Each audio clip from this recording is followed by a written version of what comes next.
કે બધા એવું કહેતા હતા કે હવે ઇન્જરી થઈ ગયું એટલે છોકરી કમજોર થઈ ગઈ, કંઈ થાય નહીં એનાથી. પણ ફિઝિકલી ઇન્જરી થવું અને મેન્ટાલિટી સ્ટ્રોંગ થવું બહુ અલગ હતું મારી માટે. મેન્ટલી સ્ટ્રોંગ રહીશ તો જ હું જિંદગીમાં આગળ વધી શકીશ. અને લોકોએ મને એવું કીધું હતું કે છોકરીના અંદર કે છોકરીના અંદર કંઈ છે નહીં, હવે એક્સિડન્ટ થઈ ગયું, કે લોકોએ મને એવું કીધું હતું. અને આજે એ જ લોકો મને સૌથી પહેલાં કોંગ્રેચ્યુલેશન માટે કોલ કરે છે, મારા સ્ટોરી મૂકે છે, સ્ટેટસ મૂકે છે. 8 बजे उठते, 8 बजे उठने का घर का वही पानी वानी करके झाड़ू पोछा करके आ जाने का. फिर मेरी जो दीदी है ना, मेरी ननद, वो घर का काम संभाल लेते हैं. मेरे को बोल रहे तुम दुकान का काम कर लो, मैं घर का हैंडल कर लेती हूँ. हमारी दीदी भी सपोर्ट करती है हमको.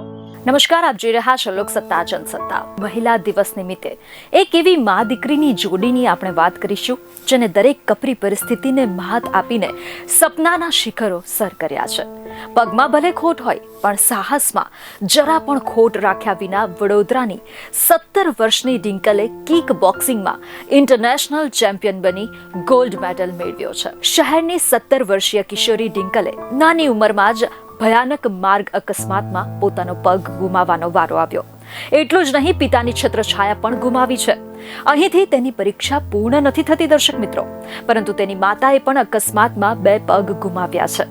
આવા કપરા સમયમાં દરેક પરિસ્થિતિ સામે લડીને ધોરણ 11માં અભ્યાસ કરતી ડિંકલે હાલમાં જ દિલ્હી ખાતે યોજાયેલ કિક બોક્સિંગ ઇન્ટરનેશનલ સ્પર્ધામાં ગોલ્ડ મેડલ જીતી પોતાનું અને પરિવારનું નામ રોશન કર્યું છે. કે બધા એવું કહેતા હતા કે હવે ઇન્જરી થઈ ગયું એટલે છોકરી કમજોર થઈ ગઈ, કંઈ થાય નહીં એનાથી.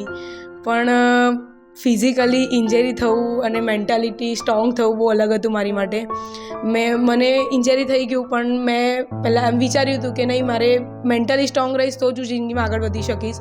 અને લોકોએ મને એવું કીધું હતું કે છોકરીના અંદર કે છોકરીના અંદર કંઈ છે નહીં, હવે એક્સિડન્ટ થઈ ગયું, એની મમ્મીને એવું થઈ ગયું, એના પપ્પાનું મારા એક્સિડન્ટ પછી 5 વર્ષ પછી મારા ડેડી ઓફ થઈ ગયા હતા, તો પપ્પા આવા થઈ ગયા કે છોકરી કંઈ જ નહીં કરી શકે તેવા. અને આમ પોતાના ફેમિલીવાળા બધા બોલે, બધું બહુ જ યાદ હતું. કે અને આજે પણ એ વસ્તુ મેં યાદ કરું ને તો આજે પણ મારા આંખમાં આંસુ આવી જાય છે કે લોકોએ મને એવું કીધું હતું.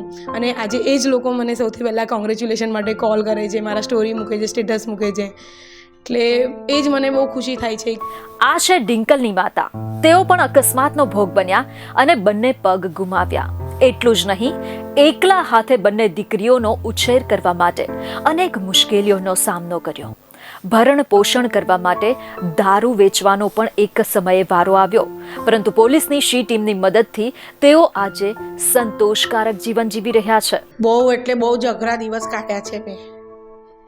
એટલે ધંધો કરતી હતી, એના પછી મને આપણે સી ટીમવાળાએ મને મદદ કરી.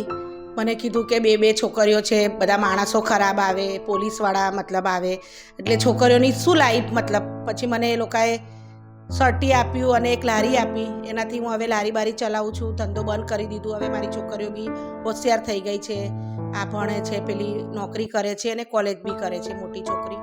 અને હવે આ ભણે બી છે અને બોક્સિંગનું બી કરે છે. એટલે હવે હું ધંધો બધું બંધ કરી અને સારી જિંદગી જીવું છું. હાલ દરેક ક્ષેત્રમાં મહિલાઓનું યોગદાન વધી રહ્યું છે દર્શક મિત્રો, પરંતુ શું તમે કોઈ મહિલાને પાનની દુકાન ચલાવતા જોઈ છે ખરી? વડોદરામાં વર્ષો જૂની એક પાનની દુકાન આવેલી છે અને આપને જણાવી દઈએ કે આ પાનની દુકાન છેલ્લી 4 પેઢીથી મહિલાઓ ચલાવી રહી છે. જી હા, મોટે ભાગે પાનની દુકાન પર પુરુષો આવતા હોય છે, જેથી પાનની દુકાન સ્ત્રીઓ ચલાવે તે વાત થોડી નવાઈની તો લાગે, પરંતુ અહીં ઘરનું કામકાજ પતાવીને મહિલાઓ પાનની દુકાન પર પહોંચી જતી હોય છે તેવું જાણવા મળી રહ્યું છે. 8 बजे उठते, 8 बजे उठने का घर का वही पानी वानी करके झाड़ू पोछा करके आ जाने का. फिर मेरी जो दीदी है ना, मेरी ननद, वो घर का काम संभाल लेते हैं. मेरे को बोल रहे तुम दुकान का काम कर लो, मैं घर का हैंडल कर लेती हूँ. हमारी दीदी भी सपोर्ट करती है हमको. सुबह 9 से 12, फिर मेरे ससुर जी आते हैं 12 से 3, फिर वही शाम को 4 से 7, फिर पापा आ जाते हैं. આજે આંતરરાષ્ટ્રીય મહિલા દિવસે અનેક મહિલાઓ પોતાની મુશ્કેલીને મહાત આપીને પરિસ્થિતિ સામે લડતી હોય છે. એ પછી ડિંકલ જેવી 17 વર્ષીય કિશોરી હોય કે પછી પાનની દુકાન ચલાવતી મહિલા હોય, ત્યારે આજના દિવસે આવી તમામ નારી શક્તિને વંદન. ધન્યવાદ.